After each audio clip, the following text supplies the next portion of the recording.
It's not that मुझे तो नहीं होगा cancer. This doesn't happen. You know, when we talk about cancer and we get to know about the intricate part, how actually it spreads and everything, it's scary, right? It's the risk factor for lung cancer, but we really do not know what is the cause.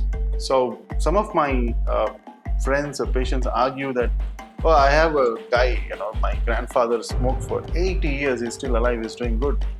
So I can tell you one thing, if you are smoking or if you are addicted to any form of tobacco, the chance that you will die of that tobacco is 50%. Doctor, then what about non-smoker getting the lung cancer?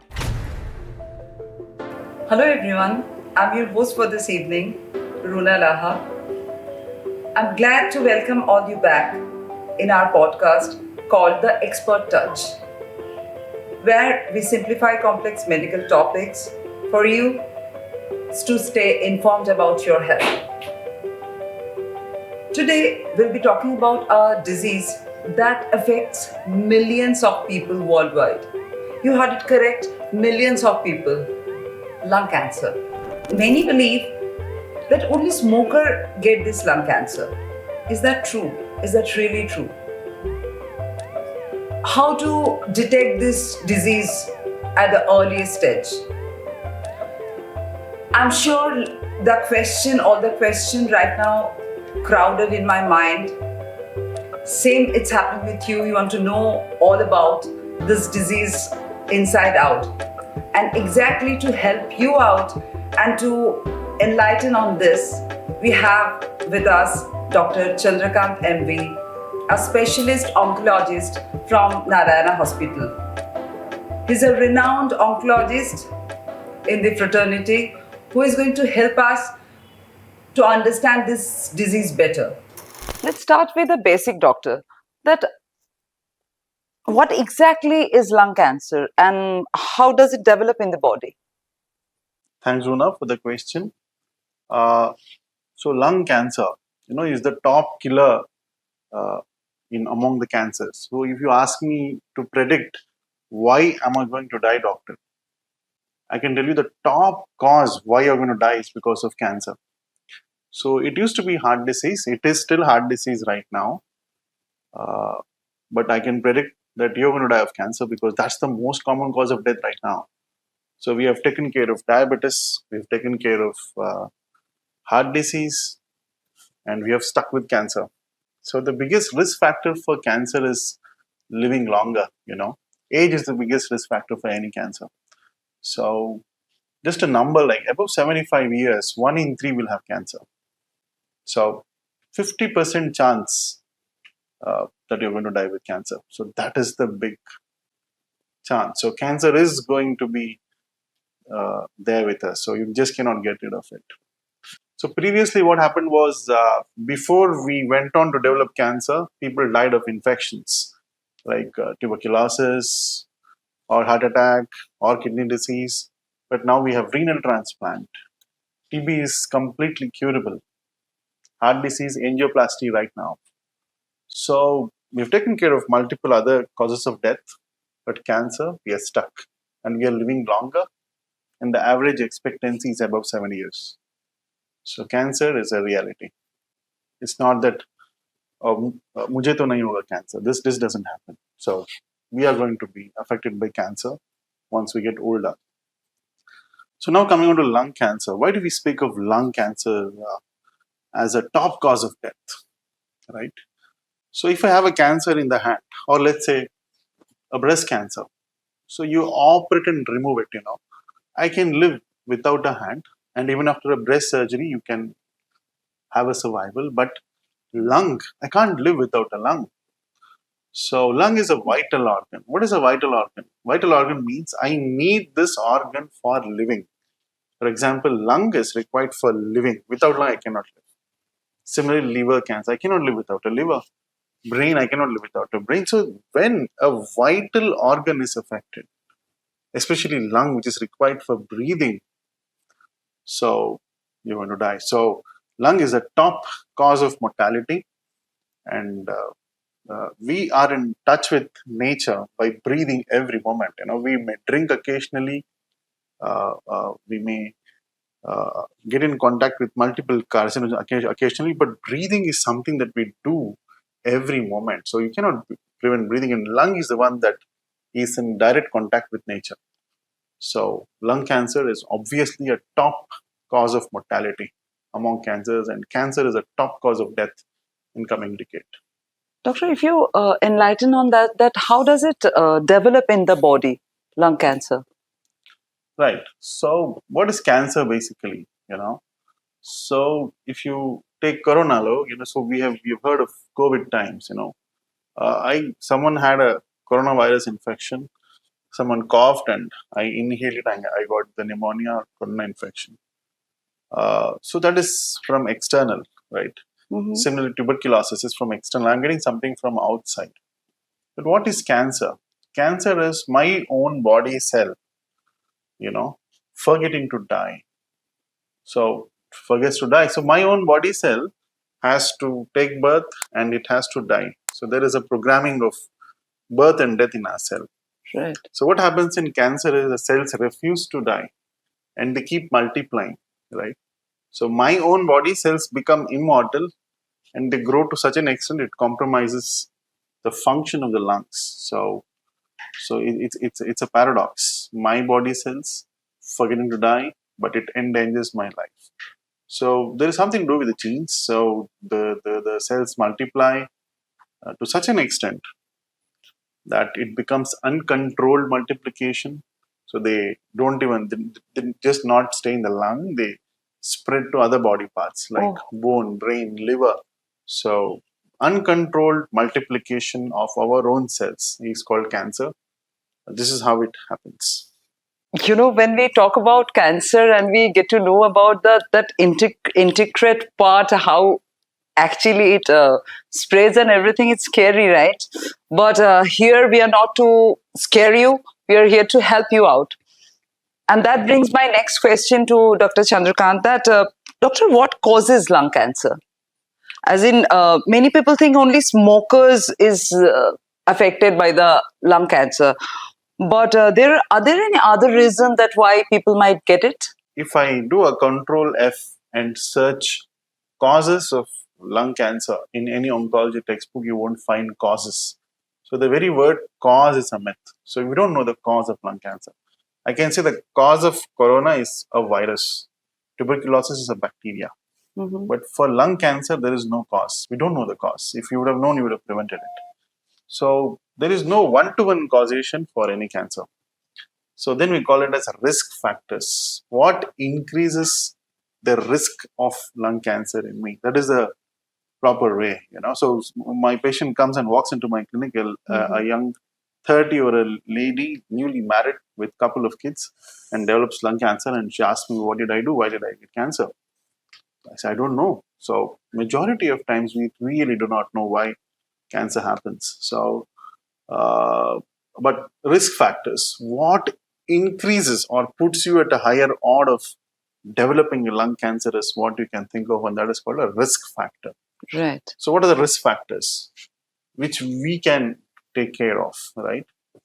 So as you said, smoking. So smoking is any form of tobacco, right? Increases the risk of lung cancer.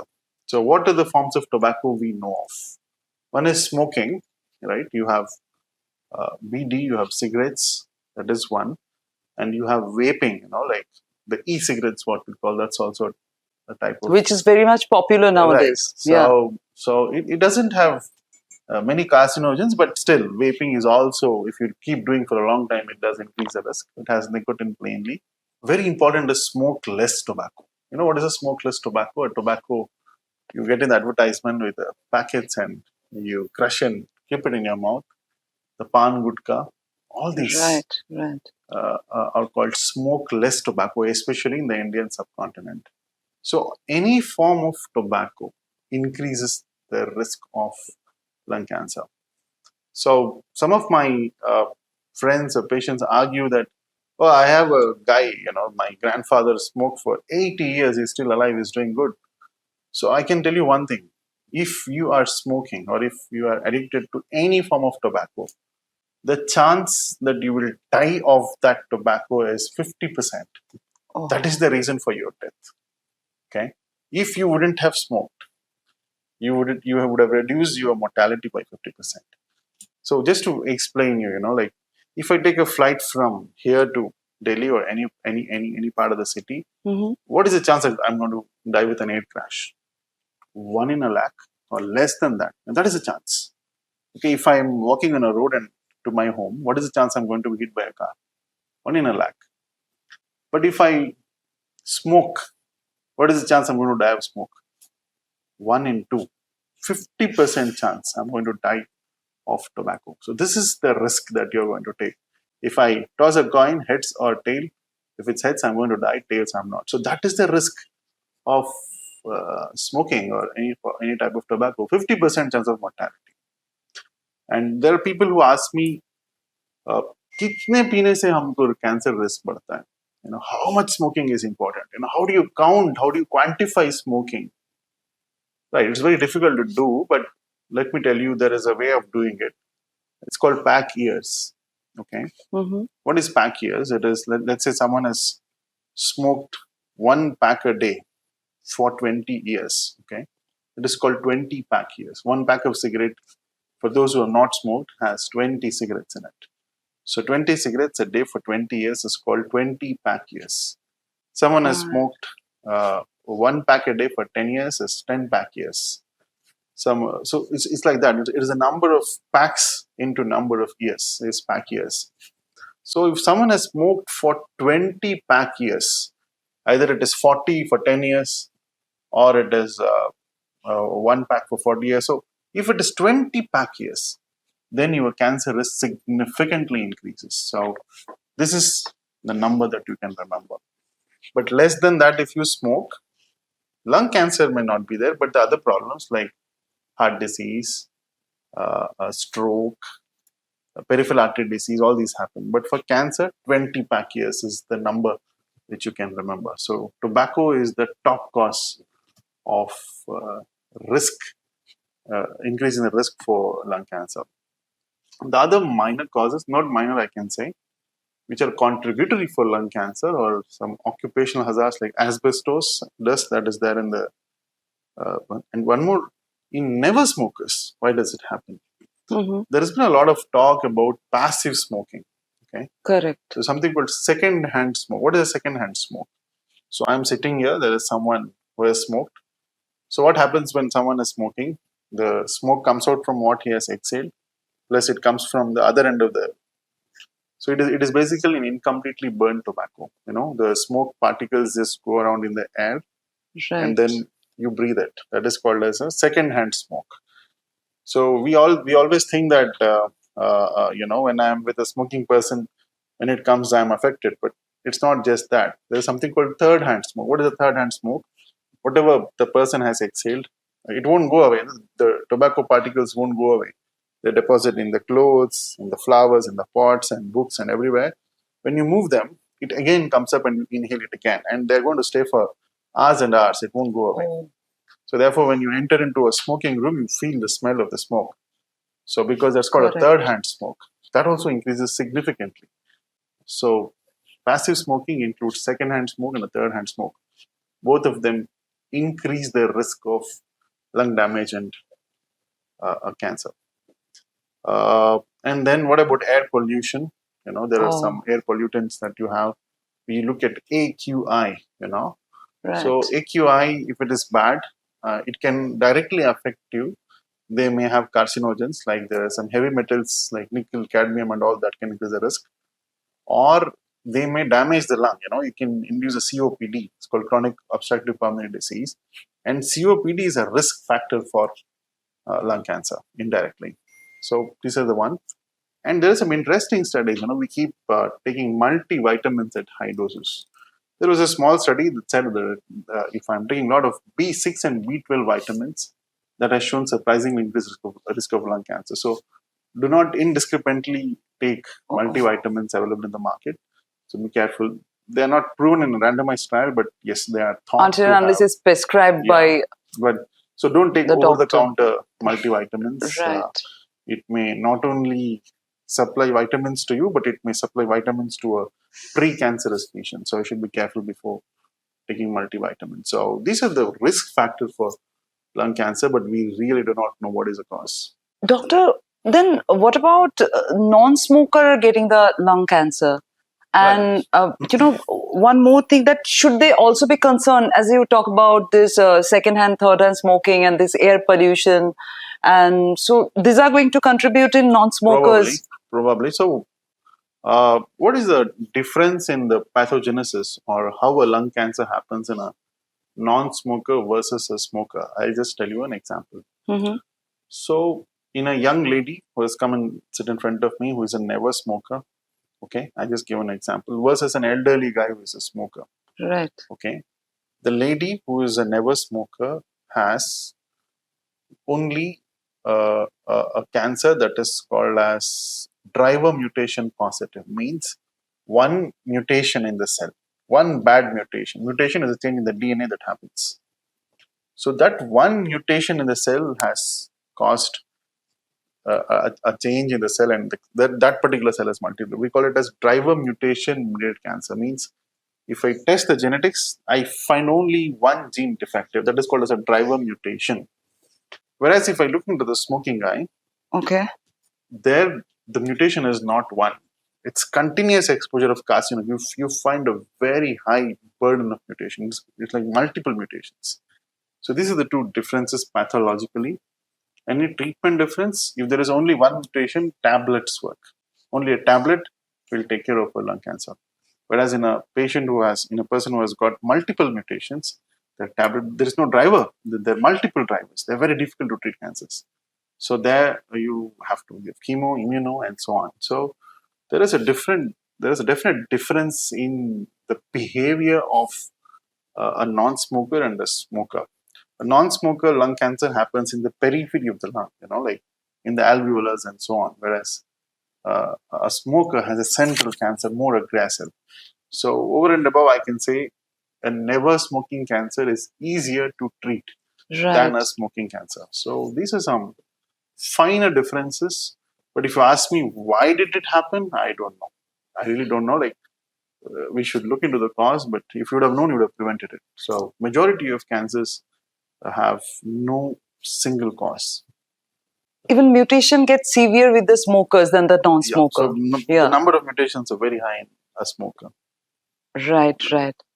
Doctor, my next question to you would be that what are the first warning signs for lung cancer? What are the symptoms one should look for? So this is very important, So unfortunately, if I take 10 lung cancer patients, 8 of them come in third and fourth stage and beyond. So they present late to us. So first and second stage rarely we get.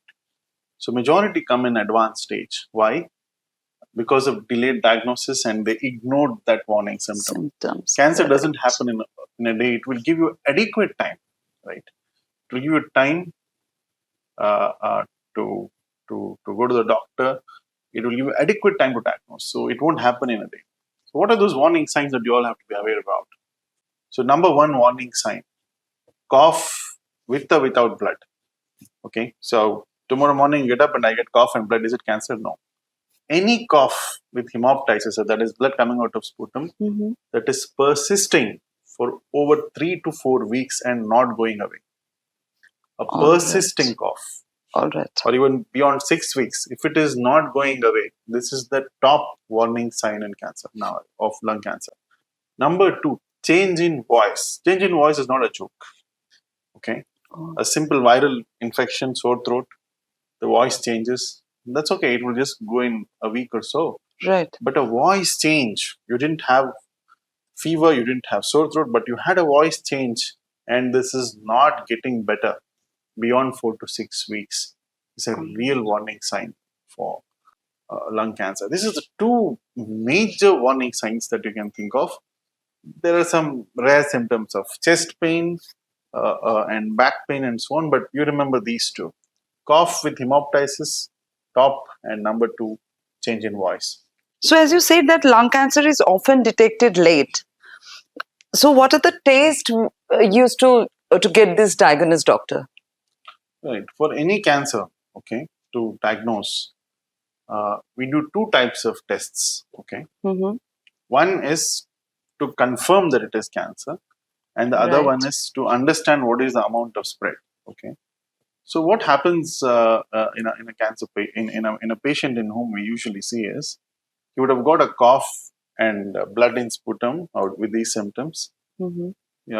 The doctor in the periphery usually thinks with a chest X-ray, he thinks this is basically a tuberculosis. So he takes tuberculosis medicines for 3 months, 4 months, and it doesn't improve. Then he is referred to us. So treating everything like tuberculosis is not a great idea. So if there is no improvement with these medications, with antibiotics, then we should do a CT scan, An X-ray is very difficult to understand what is happening in the lung. X-ray just gives you a single image, what is opacity, but with a CT will give you at least a two-dimensional image as to what is happening in the lung. So a CT scan is extremely important of chest, with which you can actually appreciate each part of the lung, how it's there. Correct. So a CT is the top investigation that you have to do. And secondly, in a CT, if you are seeing any mass or any lesion that is suspicious, okay, we should do a biopsy. Okay, there is always a myth that if I do a biopsy, the cancer will spread. It's a myth. So it doesn't happen in lung. So a CT scan and a biopsy. These are the two top investigations you must do to diagnose and understand cancer. All right, doctor. As you said earlier briefly that there are two types of lung cancer, right? Will you please let us know the basic difference between that? Right. So lung cancer broadly, like 80-85% of them have something called a non-small cell lung cancer, and another 10-15% have a small cell lung cancer. So this is a appearance in the microscope. Okay, this is not for you guys. It's for you smokers having one cancer and never smokers having one cancer. This is how you can differentiate. Small cell lung cancer is predominantly in smokers. You know what happens in a small cell lung cancer? So I can, when an oncologist is sitting in the OPD, when a patient just walks in, I can just look into him and I can say he has small cell lung cancer. Oh. So what happens is in a small cell lung cancer, basically the central part of the lung is involved with a lot of lymph nodes, and it will press the large blood vessels of the heart. So the face becomes like a moon, a puffy face. Oh. So this is called a superior venicular obstruction. So a puffy face guy, an elderly who has smoked a lot, walks into my OPD. That is a small cell lung cancer. It is central location, a hilar, and it causes a puffy space, and it's a bad disease.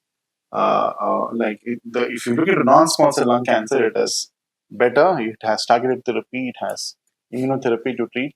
Small cell lung cancer is difficult to treat. In an advanced stage, to handle a small cell is difficult. So a small cell usually happens in a heavy smoker, okay, about 20 packets of cigarette or tobacco smoking. A non-small cell lung cancer can happen in never smokers also. This is the rough classification of a small cell and a non-small cell. All right. Doctor, my next question would be that what are the treatment options we have for this? As in, what are the current treatment options for lung cancer are available, and how effective all of them are? Right. So, we can treat, we can cure the disease if you can pick it up early, okay? So, we need to understand the staging of the disease. What is a stage? Stage is the amount of spread of cancer, okay? So if the lesion in the lung is confined to the lung, okay, it's called stage 1 or stage 2. And if it's go to the lymph nodes, okay, it becomes stage 3. And if it is beyond the lymph nodes, like the opposite lung or elsewhere, like it can go to bone, brain, and adrenals, that is near the kidney. If it is spread beyond that, it is stage 4, okay? Earlier you pick is better it is. Early diagnosis is the way to cure, okay? So for that, what should you do, okay? So one is warning signs you need to know, what I said. And number 2 is screening. There's something called screening, okay? Screening is doing test in an asymptomatic person. Okay, like I'm sitting here, I have no symptoms. I want to know whether cancer is there in me or not. I have to do a screening. Screening is testing in a patient, in a person who has no symptoms. Right. So screening is how do we screen? So there is no such guideline. So there is some. In India, we don't have any, but globally, I can tell you, if someone is above 55 years of age, who's got a significant smoking history, we call it as a low dose CT scan. A CT scan has radiation. So we want to prevent the amount of radiation exposure to the body. We call it as a low dose CT scan once a year. That's really important. With this, we can pick up cancers in an early stage. So if you are a smoker and if you are above 55 years and if you understand the pros and cons of screening, you can get enrolled in yourself in a screening program for lung cancer. We do yearly a low dose CT scan of the chest. By doing this, we can pick up cancer at an early stage. Okay, so there are some positives and negatives to it. Positive is I can pick up the cancer early. The negative is along with cancer, I pick up other small things. So that will increase my tension and that may result in more and more investigations. So this, if you're understanding the pros and cons of it, it's reasonable for you to get enrolled in the screening program for lung cancer. Okay. So smoking history, 55 years is what is the guideline say. Right. Now coming on to treatment. Okay. Treatment is easy, excellent, fantastic if you're able to come early to us at least in 1, 2, 3 stages. Okay. Lung cancer is a systemic disease. What it means? If there is something in the lung, that cancer doesn't stay in the lung. There is a lot of blood flow to that lung. So it goes all over your body. So any lung lesion, above 1 or 2 centimeter, if I do a blood test, I can easily pick up your cancer cell in the blood. So cancer cell is not confined to the lung. It's a systemic disease. It's just flowing everywhere. So just removing that lung nodule is not sufficient. Okay. So cancer is a disease not of the lung but of the entire body. Okay. So how do we treat this? Okay. Treating lung cancer is important, but understanding what medicine to give is the key for treating lung cancer. Right. So how do I understand what medicine to give? Okay. So we do something called as an extensive genomic profiling. Okay. So that is, I do a test. I take a tissue. There is a biopsy tissue and a blood. It's called liquid biopsy. Okay, or a tissue biopsy, and I look into all the genes. What all defective in you. So this will really give me an insight into what medicine I have to give. Okay. Right. So it's very important. Unless and until you do a comprehensive genomic profiling of your cancer, you just cannot treat lung cancer. Like if there are 5 lung cancer patients, the behavior, the cause, the treatment is entirely different for all 5 because they behave differently. So it's very bio-individualistic. Yeah, it's as individualistic as the taste I have. Okay, or the clothes I wear. Someone goes to a shop and selects the clothes as per his taste, or someone goes to a restaurant and orders food as per his taste. It's like that. It's that individualized. Okay, so to understand what type of cancer you have, what is the biology of your cancer, we should do a comprehensive genomic profiling. Okay, it's called as CGP by next generation sequencing. It can be done on the tissue, but now we can do by blood. It is called liquid biopsy. Okay, so by doing this, we can understand what mutation you have, and it's important. If you bypass this step, you will receive an approximate treatment. We really don't know, like we are beating around the bush. Because mutation is happening differently in each human. Absolutely. Right. So we need to treat as per your mutation. It's very personalized. It's called personalized cancer care. Well, the treatment of lung cancer has evolved significantly in the last 4 or 5 years. The research is so tremendous that no other field has shown so much research. Every 10 days we get a new drug in cancer. So that is how quick the research is. If I have not read a book or not attended seminars for a week, I am backdated. So the research is every minute. So that's how significant research is happening in the space of lung cancer. So we treat lung cancer by local therapies and systemic therapies. Local therapy means if I am able to see, I operate and remove it, I said there are different lobes. You can remove one lobe, so that is easy. But operating lung is a challenge because before operating, what we do is we want to check whether you can live without a lobe. For that, we do a lung function test. Okay, if you can climb 3 stairs without any problem, then that's a good test of your lung. So if your lung functions are good, we do something called lobectomy. And nowadays, we have robotic procedures coming up that are adding a lot of value in surgery. And then at times when a surgery is not possible, because removing the whole lung may not be possible for all of them, in these situations we give radiation. And radiation is burning with rays. So it's chemotherapy? No, so radiation is light, okay, radio light. With light, with X-rays we are burning. So that is local treatment. What is chemotherapy? Chemotherapy is a drug. It's a medicine that we give in the vein or in the tablet. It goes into the blood. It affects all multiplying cells. That is chemotherapy. Okay. So not all chemotherapies cause hair loss. So there are some which do not cause also. So this is chemotherapy. So these are the 3 modalities that we had recently, and now there are 2 more things that are added into it. Number 1 is targeted therapy. What targeted therapy is called as a magic bullet. What is this? So chemotherapy affects all multiplying cells. That means it affects cancer cell and also normal cells. So that is how chemotherapy acts. Whereas targeted therapy targets only the cancer cell, only that particular gene.